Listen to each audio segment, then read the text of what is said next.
Can you believe it is already the last month of 2019? This year flew by, just like those speedy pacers we're about to see. And for this one, it's a field of 7 of the most outstanding females in the standardbred business.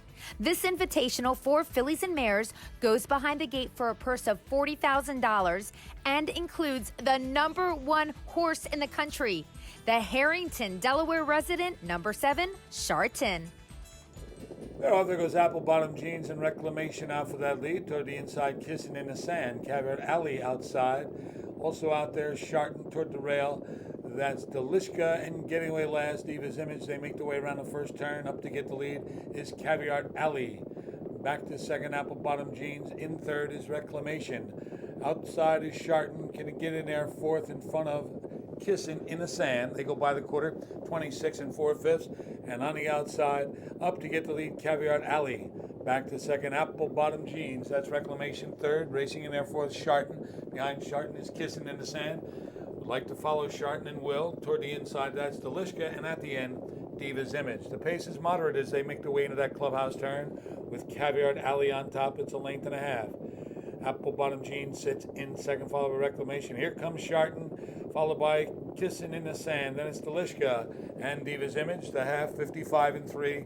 They race to the backstretch, and from the outside, with one powerful brush up to get the lead, is Shartin. Back to second, Caveat Alley. Caveat Alley went back to second. Not going to fight now. Sitting in 2 holes. They race midway up the backstretch. Shartin on top of length and a half. Caveat Alley left outside, Kissing in the Sand. Apple Bottom Jeans has the rail. Then comes Reclamation, Delishka, and the Diva's Image. 3/4, 122 and 1. They race midway on the final turn. Shartin with a 2.5 length lead. Caveat Alley holding second outside, Kissing in the Sand still coming. At the rail, Apple Bottom Jeans need somewhere to go. They're at the top of the stretch. And Shartin turns for home with about a 4-length lead. It's Shartin. Caveat Alley, Kissing in the Sand, moves into second or tries to. They come toward the wire. Look at Shartin winning easy. Shartin by 3. Kissing in the Sand, Caveat Alley third, 149 and 4. Shartin wins the special Fillies and Mares Invite easily in 149 and 4.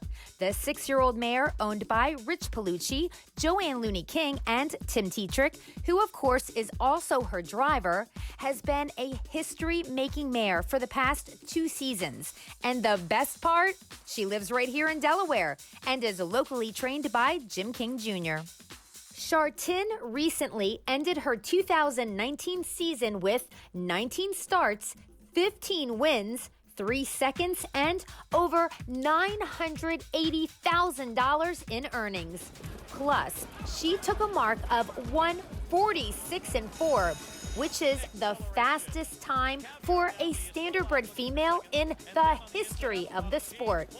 The New Zealand native turned Delaware resident was even featured recently on a billboard in New York City's Times Square, officially making her a big deal, figuratively and literally. Also, the mare is the #1 horse on the Hambletonian Breeders' Crown poll for any gait and gender in the sport, and is a top contender for United States Harness Horse of the Year honors. So, what's the 4-legged superstar like behind the scenes? She has her schedule and she adheres to it. She eats her breakfast about 4:30. Then she goes out every morning in her paddock and she stays out there for a few hours. And she loves it. She just stands there. She just looks out in the sky, and then she comes in, she jogs. She looks out the window most of the day. She eats. She's very easy horse to be around. Pretty good. She did just kick her caretaker. That did not go over too big. But, she's still a horse. And she's just a pleasure, really. But there have been questions from racing fans regarding 2020. Will Shartin race again, or will she start a new career as a broodmare? We're just going to start over and try to do it all again next year. I'm not all the way sure about the matchmaker. That comes up pretty quick, and it makes it an awfully long year to try to get back and do the end of the year. So we'll see how her recovery is and what I think she's up to. But that's next season. And even though she's hung up her harness for 2019, there's still one more race, and that's to bring the United States Harness Horse of the Year honor back to the first state. For us, it would just mean heck of a lot to her. That's the kind of horse that she is, and I personally think she deserves it. She stepped up to the plate. She's come up 2 years in a row, gone the distance from starting in the matchmaker, going right through the year, and not faltering, not skipping races. We did them. She did them. I just went along for the ride. She's doing things that no other mare's ever done.